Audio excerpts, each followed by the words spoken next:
Welcome to Complicated Opportunities, a CosmereRPG podcast with a couple of GMs. Last week, we finished out all of the rules section of the Stormlight Handbook, and this week, we're going to start talking about game mastering and actually running the game, which is kind of the focus of this podcast. So, the first thing that I do want to cover is just a very, very, very basic overall of structuring a session or a game. Like, at its most basic form, a TTRPG comes down to GM narrates scene, players make decisions, players roll dice, GM narrates results. That's about as basic as it gets. Yep. Yeah, I mean, it is pretty straightforward. So really, I think the point I want to start off on is like, when do you actually call for those tests? When do you actually call for those roles? So Yeah, Irving, like, what are your thoughts on that? I really it's a mix of what do you need to do to drive the story forward and what do you need to do to explain player action. So if a player's like, "Hey, I'm going to go over and look at this chair." Yeah, you can roll to examine the chair, but it's also a chair. It might not have any relevance, and it's okay to let the players know you're barking up the wrong tree, buddy. That is just a chair. If you know what I'm talking about, you know. Yep. Uh, so like the handbook does have like a good little just ask yourself a few questions. If you're wondering whether to call for a test or not, ask, is there a chance of both success and failure? Will this change the story? And could this introduce interesting ramifications? Like if you're just really at a loss, those are some good like North Star questions to ask. I have seen some actual plays where it's like, dude, you don't have to call for a roll every 30 seconds. Or like I've seen a couple times where a GM will, like, they clearly have a result in mind they want to happen to drive the story forward. So they just keep calling for different rolls until someone rolls high enough to succeed on what they need to happen next. And Yeah, like that kind of defeats the purpose.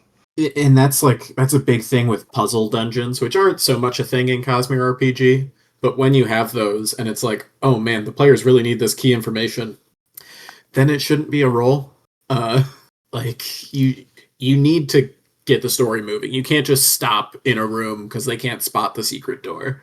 Yeah, for Either sure. like have a clear way for them to figure it out without a roll, be it based on your description or just like give it to them. Like say like, hey, say they roll a 5 on whatever check they want to do. Normally that's a failure by any stretch of the imagination. You can still have them succeed, like get the result you want, but then there's a consequence, kind of like which we'll talk about soon with the plot die.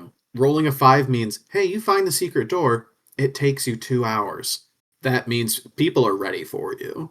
Yeah, absolutely. And there's other things you can do as well. Like think whenever you're setting a scene, think about different skills that the players can do. Because like I'll mention this till I'm blue in the face. Like let your players do the cool stuff they want to be able to do with their character. Um, so like if you have a hidden object somewhere or whatnot, it's okay to be like to ask for a perception test, but then also ask like to have a way if somebody rolls deduction that they could also find some of the info or using survival. Like you aren't Yeah, always going to use all of them. Like it's okay and kind of narratively fun for someone to not have the skill you need, but you need to have multiple options because you want the players to drive that forward. yeah. The amount of times I've been at a table where it's like, hey, does anyone have perception like as a skill they've taken? Be it across many games that use a term similar to that. And it's like, oh nope, none of us did. Yeah. It's like, oh, well, I And guess I'm I'm not going to investigating now. Yeah. Well, I'm not gonna lie, some of my prep, like I try to, and maybe this is me because if I'm anything, sometimes I can be an over preparer when it comes to a session. But I try to like read the character sheets ahead of time. Like what skills are they good at so I can try to work that into the scenes. I'm not gonna necessarily make it easy all the time, but I at least want it to feel like the skills that they took and the time they took in building that character will matter in the session that we're running. Oh yeah, and that's a very important thing in game mastering. Like that is good, effective preparation.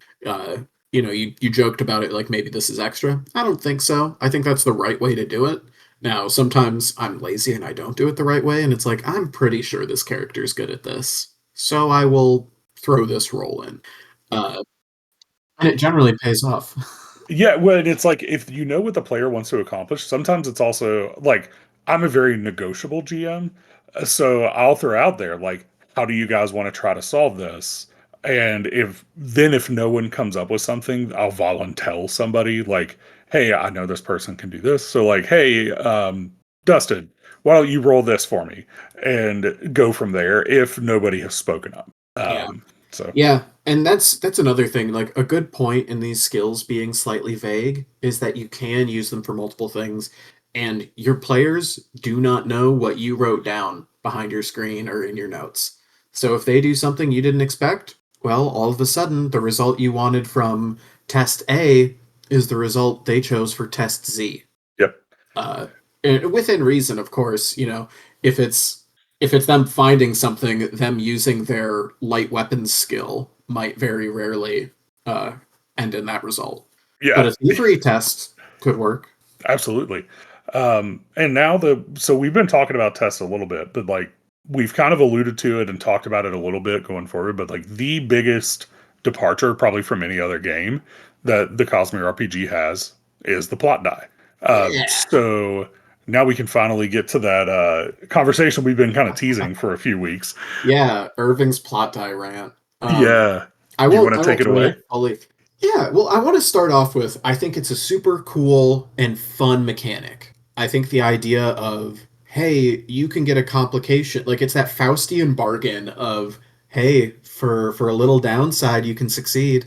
I love that. I was doing that already. Of like, all right, with that roll, I'll let you succeed, but and it's up to the player to kind of choose their own fate in a fun way. And the plot die codifies that and gives it rules, so it's not just my weird homebrew thing. Opportunities are cool. I like, especially in combat, how weapons have extra effects you can activate with opportunities. That's very similar to Fantasy Flight Star Wars.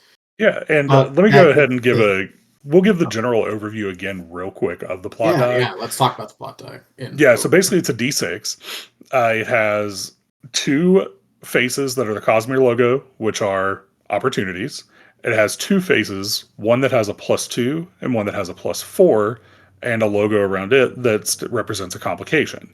And then it has two blank sides as well. Yeah, my favorites. Yep.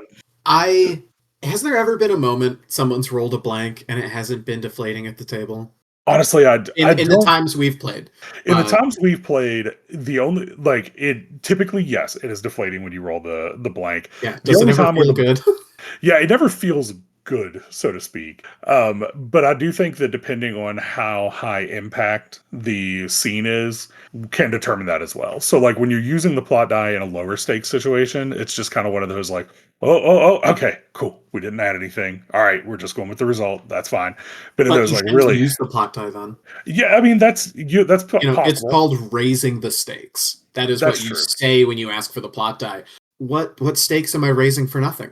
When in media are the stakes heightened and the result is average success? So I can actually answer that. Oh, Think about one of those scenes in a movie where it's like the music's intensifying, the guy's trying to pick the lock, and you hear the click, and it pauses. Everybody breathes. Everybody looks around, waiting for something to happen, and then the door just opens. Like that's what I think of when I think of the blank. It's like it's a high intense moment where something could happen, but then okay, we're good. Nothing happened. All right, now let's move on to the next step. Like and that's so what what I would you think of. call an opportunity in that case? So you have open the lock and nothing happens. That's your blank. Complication is there's guards on the other side and they look at you up from their card game. So yes, What's an opportunity in that case? so the opportunity might be the guards are in the card game. You open the door, you're able to open it slowly enough that now you can get the drop on them, and they're surprised the first round of combat. Like Okay. All that's right. how I would do it. I I can accept that. I still think the blanks are boring, and maybe the plot die should be a D4 and have no blanks, or you could do something fun with them. You could have a complication and an opportunity. Check out our logo on the DM screen for the artwork, where you get both. I think it'd be very fun to have both on a roll. Oh yeah, I Um, don't disagree either. And in some ways, I think of the like when you fail with opportunity, like I kind of think of that as both. Even though a complication doesn't always isn't a failure, like I do think that's probably the biggest misconception. And an opportunity doesn't always guarantee a success either. Like it's kind of like a net. So like side rant, like a nat 20, like in the Seattle based game, like a nat 20 on a skill test isn't an automatic success in It that is game. now. Is it now? Did they change it in the Yeah, that's 2024 the update? 2024 update. Well, Okay. but it didn't used to be. Yeah, that always drove me crazy Yeah. in the old rules. So I'm actually glad they changed that. You can tell since 2024, I haven't really been playing it. I've been playing this game. Mhm. But like the opportunity doesn't always necessarily mean like, oh man, you crushed it, like fireworks go off, petals rain down, like, but it just means that it gives you an extra little advantage or an extra meaningful moment that happens. And I do think the book does a good job of explaining some of the different situations. Do you want to give some examples of how you've used a complication and opportunity in some of the games? Yeah, yeah. You put me on the spot, and I didn't prep That's these. all right. I can I also. think I think my favorite. You guys were in a situation where there was a fire going on, and I used that complication to spread the fire. Mhm. That's a good way of showing like, hey, this isn't a direct effect on the players, but it is affecting the narrative, which is that sort of third ominous choice that they always have of, oh, you can gain a focus, lose a focus, you can do this, that, or you can affect the narrative. And that is it can be very daunting to have that as an answer, but Yeah. you find moments to do it and it works organically and it's cool. Spreading flames is always fun. Obviously, in combat, there's activating traits like deadly, just causing an automatic injury Yeah. with an opportunity. One of the ways I used it, someone was fighting a Stormform Regal, but they were holding a greatsword, and the Stormform shot lightning at him, Oh and yes, I do remember. it, Yeah. so I allowed the character to basically like catch the lightning with their greatsword. And because technically a round of combat's only 10 seconds, I basically allowed them to redirect it. And if they succeeded on their next hit, it also did an additional lightning damage for a round. I thought that was just Yeah, a not like rules is written, but it's cool. right, exactly. Like it's almost like And just redirecting the lightning back at the storm form. yeah, Um, that's the good thing about the plot dice. It's an opportunity to do cool things when you don't roll a blank. Um, the book does have some just examples. So for example, I'll just read through some of those because like I will say as someone who is new to GMing, so not only was I new to GMing, I was new to running a game. Now I'm also throwing the opportunity complications on top of that. yeah. Which I will say with the physical release of the game, they do have the card decks that give you ideas for how to do it in a conversation, how to do that in an endeavor, how to do it in a combat. Because I'm terrible and I don't check product listings, do they have the card decks available to buy? They don't yet because I Okay. was going to buy an extra set just in case. They are not available yet. They have the item deck, but I don't think it No. has the unless the item deck has the opportunities and complications on the other side. I don't know if it does or because I don't have my Uh, physical stuff yet. I But mine's all put together now, the item cards and the other ones, but I think they were separate boxes. gotcha. So some of the examples it gives, an ally gains advantage on an opportunity, or they gain a disadvantage on their next test. The PC can gain a focus or lose a focus. A hit becomes a critical hit, which critical hit in this game means you do max damage, or a narrative side effect occurs. And it says the fourth option where the game can take on a life of its own, test causing unforeseen consequences that keep the story moving in unexpected and fun ways. So, for example, the fire spreading in the situation that we were in, opportunities you could even have like reinforcements show up, or on a complication, the enemy has reinforcements then show up, and you add like two minions Yeah, to the encounter. always a fan Um, of that. yeah, I think it's a cool one. I don't use it as much as I should because I'm also anyone that's played with me knows I try to play with like a sense of urgency. I don't like for a combat to drag on. I don't like for an endeavor to drag on. I always like want to get to the next scene just because I feel like it makes the session go by faster in a good way. But that could just be a pet peeve of mine. So I yeah, I like the scenes to not drag, but also, reinforcements arriving might also end the combat in a way. Like it's okay to run. Now that can be like tough to get through players' heads. I don't know how many times I've tried to signal like, "Hey, this is a situation. Y'all got to cut it. Like get out of here," and they continue. to fight doggedly, Yep. and I'm sitting there like, all right, man, I can't let this guy crit you guys again. Yeah. I gotta lie I had about this that. nice roll. I mean, I had that happen where my GM kind of the first time I was playing the D20 Star Wars, like my GM was, some would say it was railroading, but it was also the end of the encounter and the design of the encounter, where basically like we ended up fighting a Sith Lord that like we were not intended to beat, and after like 2 tries, he finally was like, he made it very clear, like, hey buddy, you ain't gonna beat this guy. He's a level 20 character and you're level 5.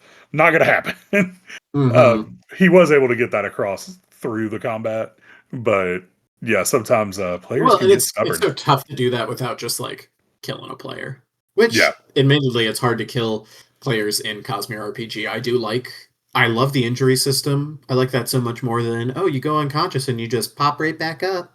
yeah, Uh, Having an injury that sticks around is a good thing. makes sense. But yeah, I mean, that's. I'm trying to think of some other good examples that we've had. But I mean, those are probably the ones that stand out the most as far as not just, hey, you gain a focus, lose a focus, critical hits, so on and so forth. But yeah, uh, do you have anything else you wanted to add there? I think in your prep, so it can be fun to ask for the plot die just at a random time, but if you want to level up your game mastering for this game, plan out situations where you would ask for the plot die and sort of give yourself just a quick list of things that might happen based on that roll. And when you do that, you'll see blanks are annoying, but uh, each try to think of like interesting things that can happen in the moment and give yourself some options in your prep, and that way you're not sitting there trying to think of like, oh geez, you just gain a focus, or oh geez, reinforcements show up. You're not going to have that sort of stumbling confusion. You're going to say, okay, well, I have this list here, what makes the most sense?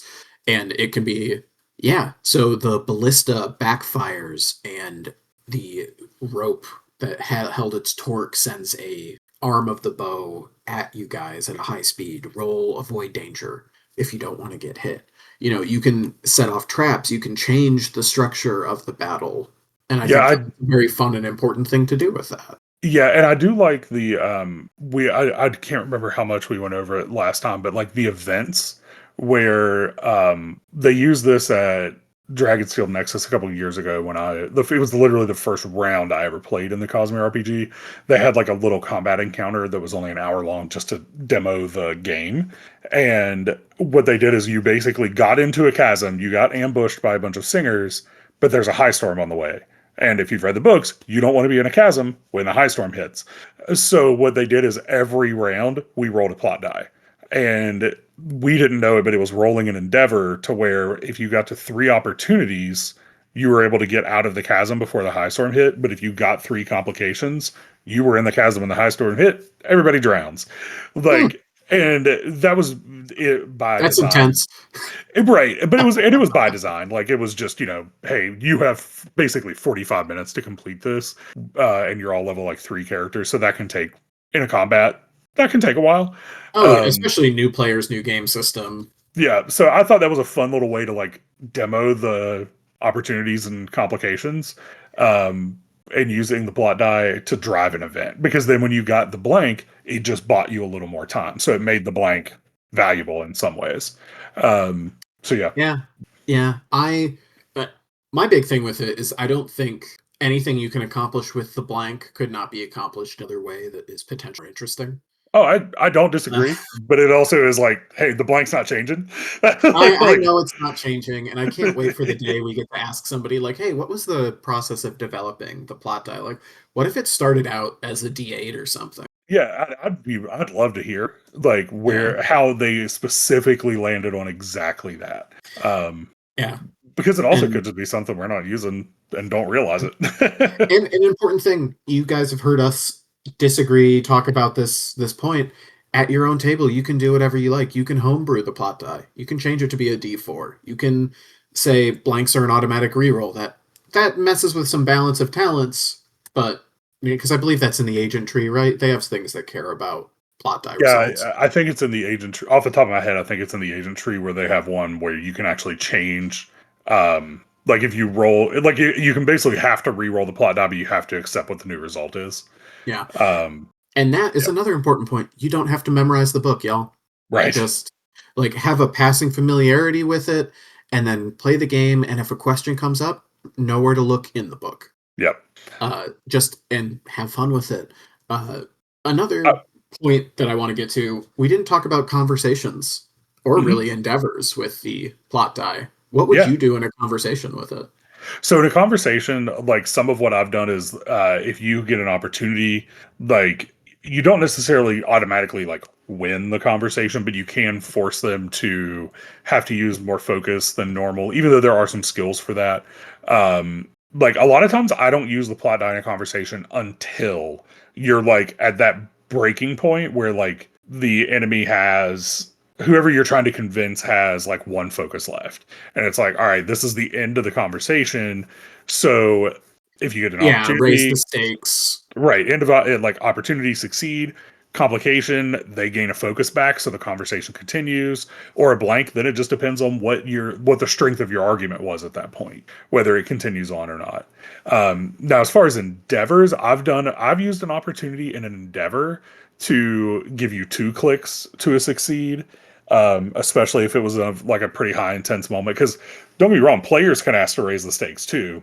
It's not Yeah. just that the GMs, like the GM can basically decide whether to accept that or not. But like, I don't think I've ever told someone, no, we're not going to raise the stakes here. But just what, actually, like, well, that was a combat too, though, now that I'm thinking about it. So, well, okay. So here's a good one. So like we did talk about like doing an assassination mission as an endeavor. So I'll use an example that I saw in combat, but how I would apply it in an endeavor. Um, in the combat, the person was an edge dancer, and they were going to try to skate up a hill to then like crest the hill with momentum and attack the people at the top of the hill. They rolled a complication, but it was a +4, so they succeeded. So what I did was they succeeded, but when they finished attacking the person, they ended up prone. If they would have had an opportunity, I was going to allow them to take out multiple people with their momentum versus just the one Mhm. they were targeting. But in an endeavor, like if you're trying to do an assassination attempt, it's very much the Assassin's Creed thing. It's like, you succeeded on your assassination, but now all the guards saw you. Like, so now you're moving from an endeavor to a combat. Um, That is it's a good way to shift scenes. To reference something that you and I've taken part in that should be published by the time this episode's published. Our good buddy Tyler Shotwell has done a one shot where he has a conversation that is pretty important, and the stakes are raised in it. oh yeah, So yeah. if I you mean, want to see some good examples of that, go check out the Celebrity One Shot on the Shard of Opportunity page. absolutely. Yeah, that was. I thought that was a really great way to explain like why you're using the plot die as much as you are in a conversation. Oh, Um, absolutely. yeah. Do you have any other examples of interesting ways to use the plot die that we're potentially forgetting about? If not, no Well, big deal. not particularly, but there's the one thing of like, generally the GM doesn't roll a plot die. You're not my dad. Yep. Uh, I'll roll the plot die if I want. I think it's fun. So if you think it's fun, roll it. Just use the plot die. Like if it's a big moment and your villain is going to do something dramatic, have them roll a plot die too. Yep. Like, Absolutely. the rules may say generally, but generally is a cop out word. That means you can Oh, ignore it. for sure. In my Um, advice, ignore it. Have fun. yeah. And one thing I do like in some of the published adventures, and I'm trying to look through the world guide real quick to see. I don't know that it's in there because most of these aren't the named enemies in the world guide. But whenever a boss shows up, like Brotherwise does a good job of showing, like, hey, while you're fighting this boss, if you roll an opportunity, do this. I actually, okay, they do have it because like I just found the Servant of Yelignar. Like, so during the complication, it's like an enemy can spend an opportunity to use the strike action as a free action against him. The strike doesn't count towards the number of strikes they can use on their turn, and vice versa. On the complication, the GM can spend complications from an enemy's test to have the Servant of Yelignar regain 2 investiture, and then use one of their talents as well without spending investiture. So, like, they do a good job of, hey, you're in this scene in this pre-published adventure, or you're in this combat with this boss level character. Go ahead and use your opportunities and your complications in this way, just to give you some other ways to add it in there. So Yeah. Yeah, absolutely. Uh, What is your favorite thing about the plot die? My favorite thing about the plot die is definitely like just adding that extra little boost. Like I like when weird stuff happens in a story that you don't see coming. And I Mhm. think the complication of the opportunity, especially in like Brandon's books, like that's something that I feel like comes up where a character might be able to do like, oh, I'm trying to stay away from some spoilers because there's one I really like in Wind and Truth, but I we're can think of still one in Mistborn when okay. Yeah. Go ahead. that's an old enough book. When Vin's earring comes out and she's able to draw on the mists, to me, that's an opportunity. Yes, absolutely. Yeah. Because that's something that you don't know could happen, and it gives the character like a little bit of a power up there, a lot of bit of a power up. So yeah, I definitely think that's a good example in the books where it comes from, and I like that the plot die kind of adds that element. Mhm. What about you? Huge agree. Honestly, I think that's it. I also like turning failures into a success.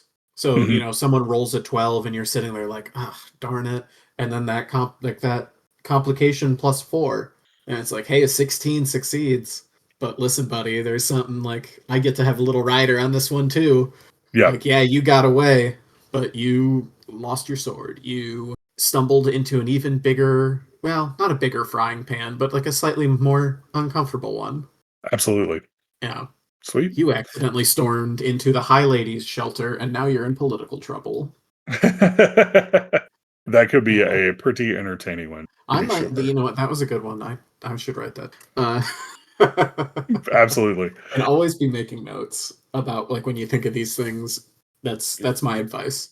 Have a note file on your phone and be like, oh man, this is a good complication. Yeah, for sure. I have a GM one somewhere on my phone. Whether I remember that it's in there all the time, 50-50. Tying into the plot die are skill tests. And how difficult do you make skill tests? Yeah, so it all depends on what you want to do, but there is a good little chart that is on in the PDF. It's on page 60, which sets difficulty class. So it walks through like if you're doing an easy one, medium, hard, extreme, how to set those DCs. And a difficulty class, for those who don't know, is just the target that your characters are trying to reach. Some GMs will like say what that is, but some I like keep think that to themselves. generally you keep it to yourself, but I do like the choice to let players know because I think it adds some drama because everyone's immediately like calculating, oh man, I need to roll this on the die, and then you roll it and there's that bated breath moment of like, oh man, it was almost a 17, but now it's a 3. Do I need to grab a d20? Are those even next to each other? Um but you Yeah. know what I mean. It's that like watching the knife's edge just slightly tip. Don't Yeah. do it all the time because like any spice, if you overuse it, you have a bad chicken. But Yeah, it's absolutely. a good Like one. I do like, especially on your like quote mundane tests, like where it's just, hey, I'm trying to get into this door. All right, like if you want to use your thievery, the DC's 12 and go from there. Because it does like the chart's going to show you like I think it does like 10, 15, 20, and 30. Hmm. But like you can set it at a 13. Because like if your character is a level 1, like most of their stuff's at best going to be like a +1, +2. So the odds of like if you're setting a DC 14 at level 1, Yeah, that can be very hard for level 1. yeah. So Yeah. you definitely have to make sure that you're scaling it to your party. Small DM secret, sometimes too, if I need to change the DC after the roll, I'll change the DC after the roll. um, Oh, absolutely. There are times where I've set things I'm like, all right, it's a 22 to lift this door. And I just like the person's been rolling like garbage all night. And then they finally roll like a 12 and they're like, oh, is that finally good enough to do something? And I'm like, yeah, a total of 17, that gets the door open, no problem. Is it suddenly 5 points easier? Yeah, does it it really is. matter? No. No, That's the fun it part. sucks to roll like garbage all night. Yep. Well, I mean, Yeah. and if I'm starting combat, I'm going to roll like garbage anyway. So, like, is what Yeah, it is. generally. Oh, Jesus. All Yeah. right. So, the last thing that we want to get to today is talking about, like we talked about setting your difficulty for rolls, but now let's talk about how you can build a combat difficulty. And Irving, I'll let you kind of take the lead on that because you've got a lot more experience with that than I do. Most of the stuff I've ran has been pre-planned adventures, so they kind of set them for me. Yeah, and I think a big note is that building a combat is very much a learn the rules so you know when to break them situation. Uh, it's very custom based on how your players like to play. Some groups will be role play heavy, and their best combat skill is a +3 at level 1, or even later levels. Some groups really focus on combat, and at level 1, everyone has a +6 to their combat roll. Difference between a +3 and a +6, pretty huge. It is in fact double, and keep that in mind. Now, that being said, the book has a great table on page 348 of the book, or PDF page 352, that has adversaries kind of listed versus the party tier. And it also gives rules for calculating threat, which the scaling threat is just kind of based on how tough you want to make it. So there's like a value that you want a medium encounter, use this threat level. You want a hard encounter, it's that medium threat plus, or times 1.5. Or it's divided by 2 if you want to make it an easy encounter. Uh, that is just a very good guideline for how to do it. It also gives you advice on using adversaries of a lower tier. Eventually your players will outgrow fighting a bandit, but maybe the situation calls for bandits instead of using singers. So you got to know, like, oh man, how many bandits do I want to run? Well, here's good advice: run 30 of them. Don't do that. But The like, other you can get calculations like, oh, I should have this many bandits, this many bandit captains, this many like leaders, and it gives you a good place to start from. It gives you a good way to sort of work around things. Yeah, and it does a good job too of like listing out like this is what a minion is, this is what a rival is, this is what a boss is. It lists like their threat level. But the fun thing you can do too, and I've actually seen Ross say this, so I'm definitely comfortable saying this. Like it's also okay if if a enemy has a skill that seems because like the enemies will have skills similar to skills the players have, but they just might work a little differently. It's totally okay to just add skills to characters to let them do something that isn't necessarily on their character sheet. It's like Irving mentioned at the beginning. You will need to know the rules enough to be able to break them. There's Mhm. even parts where it lists, like, if you want to adjust the adversary's health, like, they'll list in a lot of the stat blocks, like, say somebody will have a health of 60. But if you need them to be a little bit easier, it'll actually say the range of their health is 48 to 72. So if you need it to be a little easier, you can move their health down to 48. But if you need it to be a little harder, move it up to 72. Um, it's totally okay to take a character's stat block and mess with it. Yeah, yeah, But the that's the a book, very. There you can also add like special equipment to guys. Like if these are bandits that have been hired to deal with radiance, maybe they have some racium daggers, or God forbid, an anti-stormlight gem. yeah, Uh, um, and you can also add variety by like changing the terrain. Like you can add non-combat objectives that the players need to do. Like the players actually, their goal right here is not necessarily to win the combat; it's to steal that item that the bandits stole. Like it's to get that back. So you might only need to defeat the guy that's got the item. So you can take the item and then get the heck out of there. So that's helpful as well. You can also have like different resources because this is a war. Like there's going to be areas where a battle had happened, so there's weapons laying on the ground. So like if your players only got a knife, there might be a javelin at their feet when they roll an opportunity, and they can now pick up the javelin and launch it at an enemy. Stuff like that. Like don't be afraid to add battlefield resources, battlefield adjustments, things like that. yeah, yeah. Providing non-combat objectives is a very important thing. Back to that fire in a barn. Yeah, Surprise, the fire's spreading, and now the room you're fighting in is on fire, smoke's happening. That's going to change how the fight goes. Yeah. absolutely. All right. Well, that's really all I've got for enemies. Is there anything else you wanted to add on that? No, I think that for building a combat, that's kind of the best advice I have is copy fights you see in pre-made adventures. Use the guidelines on page 348 to give you a good base, and then change it as you see fit.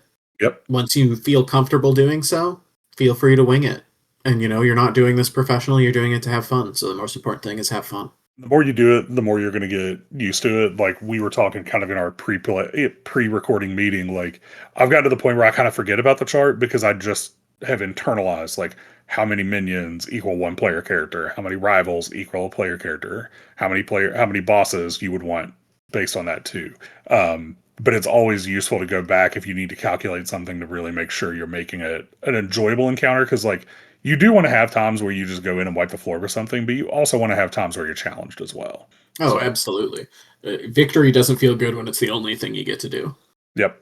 All So, right. So next week we're going to start talking about actually like plotting out your adventures, your sessions, your scenes, and going a little more into like how you actually structure your campaign. Just a little teaser. We will mention that there are some published adventures out there already. There's Bridge 9, The First Step, Stonewalkers. We'll be going more in depth into all of these later. Speak the Words is out there, Stormlight scenarios. At this point, there's a good bit of stuff out there if you just want to run some pre-planned adventures. But they have a Halloween whodunit that's that right, that they're did just posting about. drop. Yep. Yep. Yeah. So Brotherwise is doing a great job of keeping the content flowing. But we will gather back together next week and talk about structuring out some adventures and some campaigns. Yeah. So remember, folks, this has been sponsored by Spirit Halloween. When you have a dead corpse in your strip mall, Spirit Halloween. No, we're not sponsored by them. I don't think they have the money to sponsor anyone. They Oh just man, pick up dead shells. if I could beg for a sponsor though, Spirit Halloween might be one of them. Not gonna lie. I mean, it'd be pretty cool. It'd be pretty cool, Awesome. pretty spooky. But that's it from us. All right. So until next time, let's go ahead and roll our plot die and raise the stakes. This has been Complicated Opportunities.